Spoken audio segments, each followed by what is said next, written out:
నా దైవజనులు ఉన్నారు, మీ సేవకుడు ఇక్కడ ఉన్నారు. ఆయన అర్హత లేని నన్ను, అధికారం లేని నన్ను ఇక్కడ నిలబెట్టారు. ఏం చెప్పాలో ఏంటో నా నోటికి మీరే పొరుగా ఉండి మరి పొదుపుగా అదుపుగా మాట్లాడటానికి మీరే నాకు సహాయం చేయమని మా రక్షకుడైన యేసయ్య నా బ్రతుకులాంటి వేడుకుంటున్నాము తండ్రి. సిలువను కూర్చిన వార్త నశించుచున్న వారికి విరుద్ధంగానే, ఈ మాట గట్టిగా చెప్పండి, రక్షించబడుతున్న మనకు దేవుని, అందరూ హల్లెలూయా అంత గట్టిగా చెప్పండి. రక్షించబడుతున్న మనకు దేవుని శక్తి అండి. ఇది మనం చాలా సులభంగా చూడకండి. దేవుడు సృష్టిని 7 రోజుల్లో సృష్టించాడు, అంటే 6 రోజుల్లో సృష్టించాడు. 7 రోజులు విశ్రాంతి తీర్చుకున్నాడు. 7 రోజుల్లో సృష్టించాలని ఆయన అనుకోలేదు, కానీ అలా జరిగింది అంతే. 6 రోజులు సృష్టించాడు, 7 రోజు విశ్రాంతి తీసుకున్నాడు.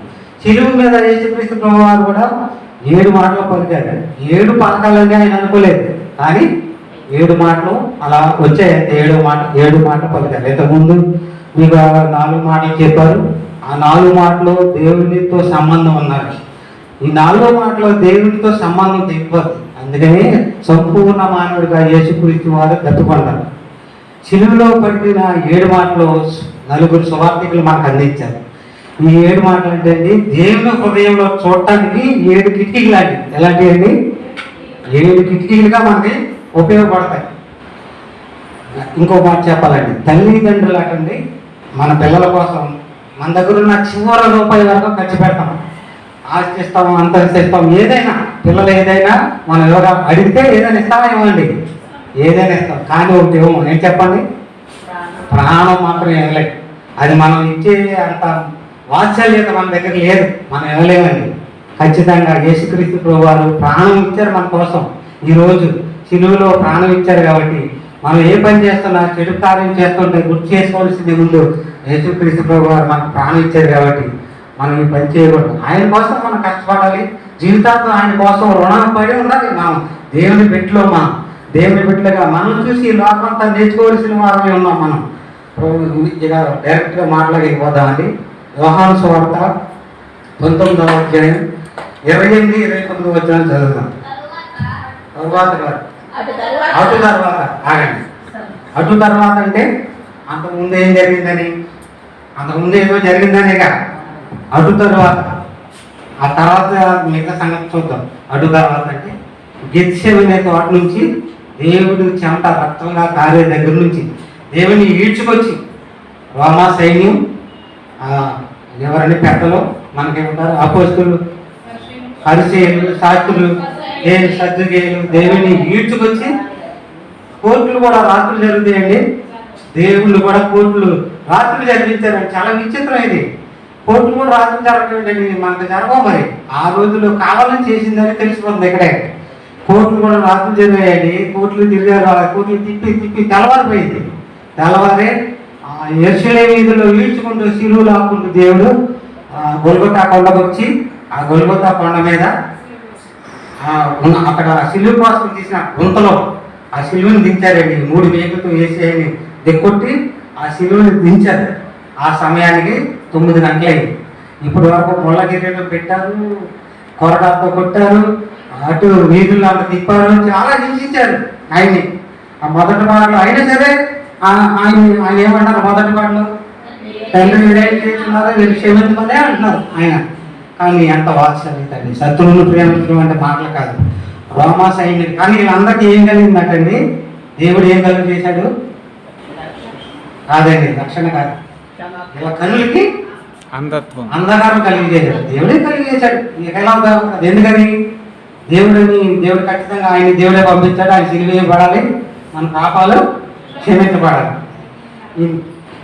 ఇదంతా జరిగింది. లేఖనాలు నెరవేరినట్లని కీర్తన 69, 21 వచ్చింది చదవండి.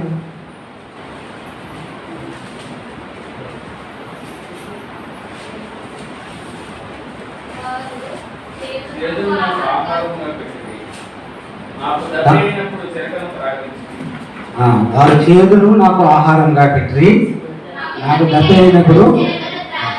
లేఖనాలంటే యేసుక్రీస్తు పుట్టినప్పుడే కాదండి, అది అంతకు ముందే రాసున్నాయన్నమాట.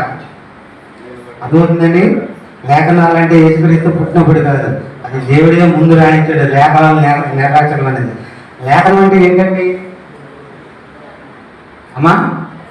లేఖనం అంటే దేవుని వాక్యం, దేవుని మాట, దేవుడి ఆజ్ఞ.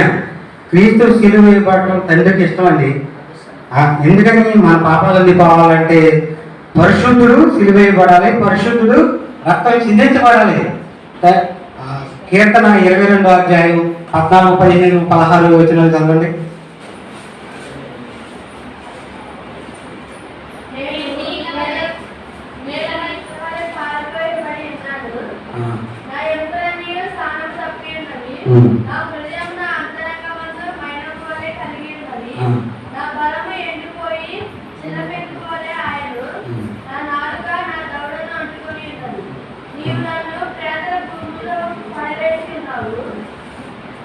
ఈ లేఖనం సరిగ్గా గమనించారా? ఇది దావీదు గారు యేసుక్రీస్తు పుట్టక ముందు 1000 సంవత్సరాల క్రితమే రాశారండి. ఈ లేఖనం నెరవేర్చడానికి తనకు తాను సమర్పించుకున్నాడు. ఫిలిప్పు 2:6 చూద్దామండి.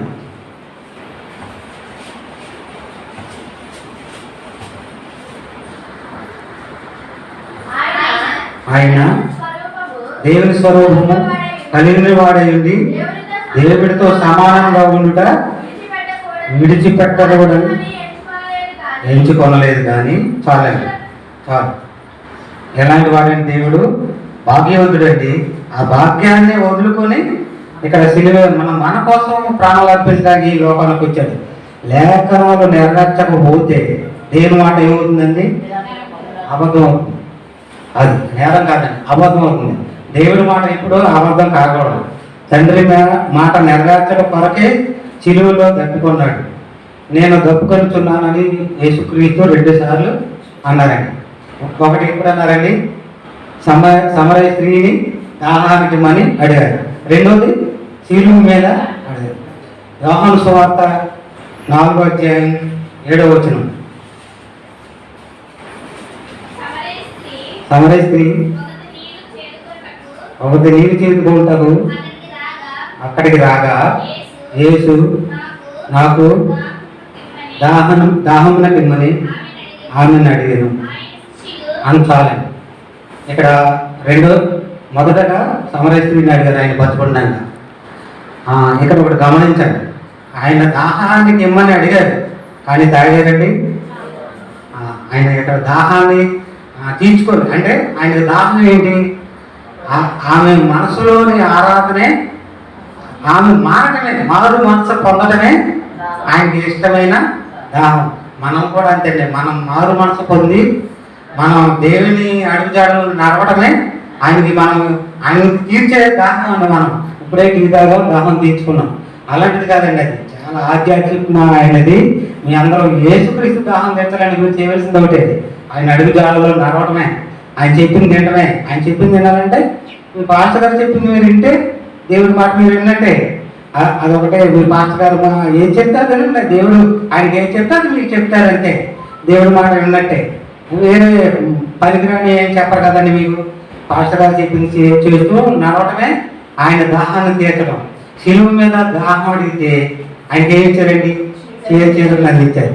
చిరక అనేది ఒక మత్తు పదార్థం. అంటే ఆపరేషన్ చేసినప్పుడు ఎనస్థీసియా చేస్తారు కదండి, అలాంటిది. అది ఎందుకంటే శ్రమలో ఉన్నప్పుడు, ఇబ్బందుల్లో ఉన్నప్పుడు, అదే శరీరం నల్లగొట్టినప్పుడు అది బాధ తెలియకుండా, మనకు ఆపరేషన్ చేసినప్పుడు ఎలాగా బాధ తెలియకుండా ఉంటుంది, అలా ఉండటానికి చిరక ఇస్తారు. అయితే అది తీసుకోవడానికి దేవుడు ఇష్టపడలేదు.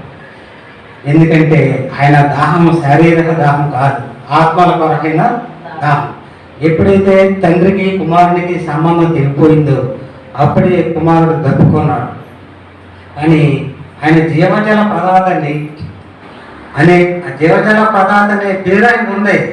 అసలు 6 లక్షల 5 లక్షల మందికి అడవిలో వాళ్ళు అడవి గుండా ప్రయాణం చేస్తున్నప్పుడు ఇశ్రాయేలుకి క్రీస్తు అనే బండ నుంచి జలాలు ఇచ్చాడండి. ఆయనకి అసలు దాహం ఏంటండి? దాహం లేదు, అది లేఖనాలను నెరవేర్చుకోవడం అలా జరిగింది అంతే. ఆయన సిలువ వేయబడినప్పుడు పరిపూర్ణ మానవుడు. నిత్య నరకంలో మనం దప్పికొనకూడదని మన దప్పిక తీర్చడానికి ఆయన శిలువలో దప్పికొన్నాడు. మన ఘోరమైన పాపాల కోసం మన దెబ్బిక తీర్చడానికి ఆయన శిలువలో దెబ్బకున్నాడు. మన ఘోరమైన పాపాల కోసం ఆయన శిలువలో దెబ్బకున్నాడు. ఆనాడు యూదులు సిలువ వేస్తే ఈనాటి వరకు నీవు నేను సిలువ వేస్తూనే ఉన్నాం. మన చూపులతో, మన మాటలతో, మన తప్పిదముల వల్ల ఈనాటికి సిలువ వేస్తూనే ఉన్నాం. అందుకే ఆనాటి నుండి ఈనాటి వరకు ఆయన దప్పిక తీరలేదు. ఆనాడు ఆయన సిలువలో ఎక్కకపోయి ఈ భూమి సిలువలు ఎక్కకపోతే ఈ భూమి మీద ఉన్న మనందరం ఎలా ఉండాలంటే సిలువ మీద ఎక్కించాలి. అది ఊహించుకోండి, ఆయన బదులు మనందరినీ సిలువ వేశారు అనుకోండి, ప్రతి ఒక్కరిని. అదోసారి ఊహించుకొని ప్రతి ఒక్కరిని సిలువ వేయబడాల్సిన వారు మన పాపాల కోసం, కానీ ఆయన మనందరి కోసం ఒక్కడే సిలువ వేయబడ్డాడు. పాపం చేసింది మనం, ద్రోహం చేసింది మనం, కానీ శిక్ష పొందింది ఆయన. తండ్రి అప్పగించిన బాధ్యతను కుమారుడు నెరవేర్చాడు. మరి దేవుడు మన మీద పెట్టిన బాధ్యతను నెరవేరుస్తున్నామా? ఆయన రాకముందే మన ప్రాణం పోకముందే సమయం ఉండగానే నిత్యరాజ్యంలో చేరటానికి దప్పుకుందాం. దేవుని స్తోత్రం.